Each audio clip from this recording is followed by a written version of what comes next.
It's a challenging, difficult thing to do, and it would require big changes. So we have to back it up with some initiatives that would support the big changes that would have to occur. And we would have a price on carbon. We have a fee and dividend. It's always been our policy to have fee and dividend, which is different because of the transparency we were talking about. Fee and dividend is you put a fee on things that generate greenhouse gases, whether it be activities or manufacturing or whatever. So you put a fee.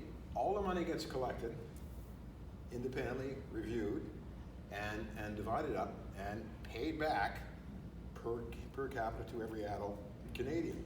Now, I say, well, what are you doing that for? Well, it's really important that means that people who have lavish lifestyles can still have lavish lifestyles, but they're paying a lot of fees on their 6,000 square foot houses and their twin yes. jet skis and big vehicles, and people with more modest lifestyles are paying much less, and everybody gets the same check. Yes. And I do say check, and that's different because another problem with the Liberal system now, and it comes back on your income tax, and most people don't see it because they don't do their own income tax.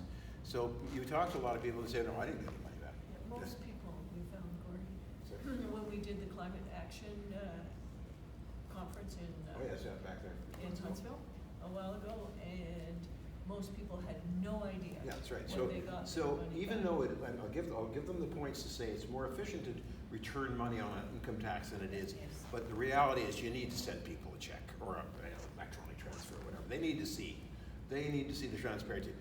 They need to see it to know the magnitude. They need to see it to get trust in the government that the money's coming back. They need to see it, and so you got to give the money back in a visible form. We use their term check because that's the most visible form. And then you turn up the fees as time goes on, and as time goes on, the fees go up, and so the checks just get bigger for the regular people. And by the way, there's some secondary benefit in terms of we also call for a guaranteed livable wage and things, which would also affect that. People are getting a check from the government. That's a little less money that we'd have to give to the very poorest, to the people that need to put a floor under their income.